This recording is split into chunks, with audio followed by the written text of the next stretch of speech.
Now, I'm a Christian, but I ain't that good a Christian. So I just keep going through.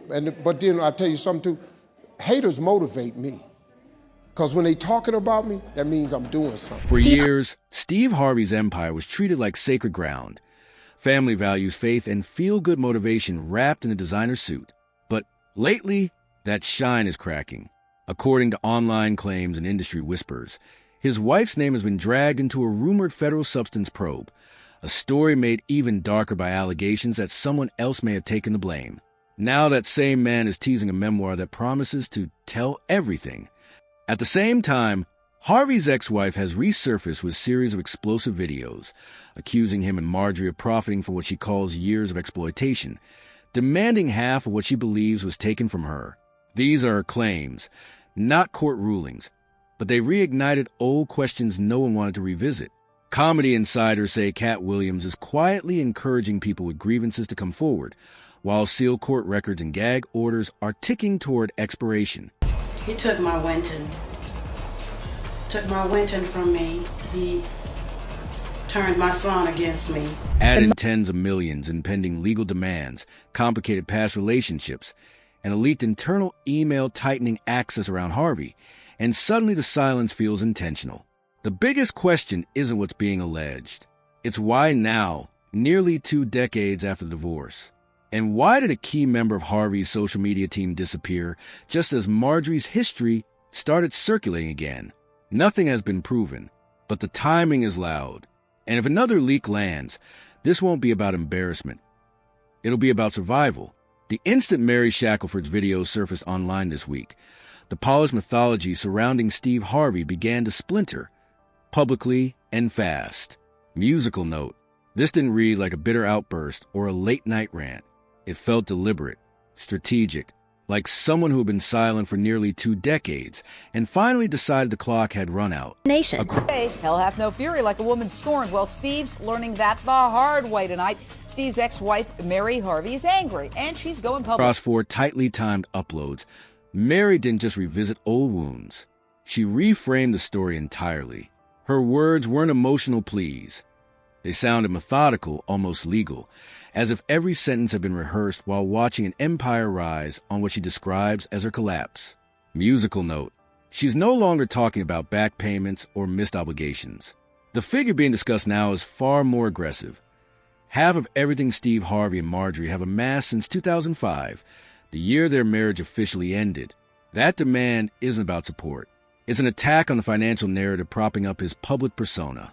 And the timing raises eyebrows. Musical note: industry chatter from within the comedy world suggests this move didn't happen in isolation. According to those whispers, Mary's decision to speak aligns almost perfectly with the growing momentum of Cat Williams' current tour, with claims that indirect communication between the two sides has been happening quietly for months. What's circulating now isn't just talk of accountability. Musical note: it's speculation about orchestration, a belief that this moment was chosen, not stumbled into. And if that's true, then these videos may not be the climax, but the opening act. This is where the math starts undermining the story Harvey's camp has spent years protecting. Musical note: buried inside records from Mary's failed 2017 lawsuit is a very different financial picture than the one being pushed today. At the time, she was granted roughly $40,000 a month until 2009, followed by a... Right. I see your stepdad is in the perfect position with relationship he has with Obama to get... single lump sum payout of about $1.9 million tied to their 16-year marriage. Substantial, yes, but nowhere near the scale of what she's now asserting she's entitled to. That gap opens a door to only a couple of explanations. Either key assets were never disclosed during the divorce proceedings, or Mary has been holding on to documentation powerful enough to challenge the finality of that settlement. Musical note: and neither scenario is insignificant. Then there's a gag order, an unusual move for what was publicly framed as a standard family dispute. Legal insiders note that those restrictions are rarely imposed unless something beyond finances is being shielded. Musical note people familiar with the situation claim the order is connected to allegations involving Winton, the son Mary shares with Harvey, a relationship that has reportedly been estranged for years. But what's striking isn't just the distance. It's the silence. Musical note. Winton is now 27 years old, fully capable of speaking on his own behalf. Yet there's been no public comment, no interviews, no attempt to clarify anything. In cases where reputations and millions are on the line, that kind of quiet isn't typical, and that shifts the focus away from money. Musical note. Because Mary's videos don't feel impulsive. They outline a sequence, a timeline. 1989. She meets Harvey while he's still married. 1996. They wed and have a child. 2005. You got to be careful of people who become victims of circumstances that they create. You on here talking about me. I didn't talk about you. If you want to sit down, I'll sit down. Man, I'll sit down with anybody. I promise you I will, man. I'm that big a man now. You know, now 30 years ago, I'd have found you with purpose. Yeah. But not no more, man. Is it low-hanging fruit? Divorce is finalized. 2008. He marries Marjorie. The overlap isn't just complicated. It suggests repetition. Even the way Mary speaks reflects that framing. Musical note. Her tone doesn't come across as emotional retaliation. It sounds calculated, like someone who's been waiting, not reacting. So what changed? Industry chatter points to 2 pressure points. Musical note. First, the approaching expiration of the gag order. Second, visible fractures in Harvey's once airtight media control. Last month, his social media manager was reportedly dismissed over a single negative post, an extreme response from someone long known for riding out criticism. That's not confidence. Musical note. That's containment. And containment usually comes when the people guarding the image know something bigger is circling. Then there's Marjorie, the part of the story Mary never names outright, but which many around Harvey quietly acknowledge as the real fault line.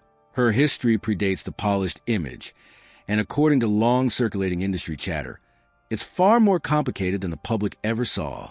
She wasn't simply a fashion insider when their paths crossed. She had just ended a marriage to Jim Townsend, a man now serving a life sentence for large-scale trafficking, a case in which federal authorities once suggested she may have had peripheral involvement. Those allegations were never proven in court, but they've never fully disappeared either. Musical note. So they in that generation. And I asked them what is it, and they said, Dad, you clickbait. Wow. He said, you Summed it up, clickbait. yeah. He said, you one of the most viral people in your age group out there. He said, Dad, every clip on Family Feud got you on it. Yeah. You clickbait. If they can take your face and put it on anything, you become clickbait.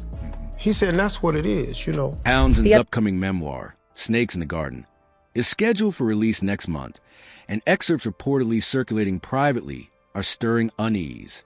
People familiar with the advanced material claim it challenges the narrative of Marjorie as an uninformed spouse, though none of those claims have been tested legally. Musical note. The unspoken question is whether Steve Harvey was aware of any of this history before marrying her, or whether he understood it and chose to look past it, because that distinction matters. Not just morally, but financially. If any portion of Marjorie's wealth were ever tied to activities later scrutinized by federal authorities, and if dormant files were reopened, the implications wouldn't stop at reputation. They could reach the foundation of Harvey's fortune itself. Musical note. And the pressure isn't coming from one direction. Over in the comedy circuit, Cat Williams has been unusually precise about what's coming next in his live shows. According to people who've seen early performances, there's a segment devoted to allegations far more serious than recycled punchlines, including what's described as recorded audio suggesting Harvey admitted to borrowing material from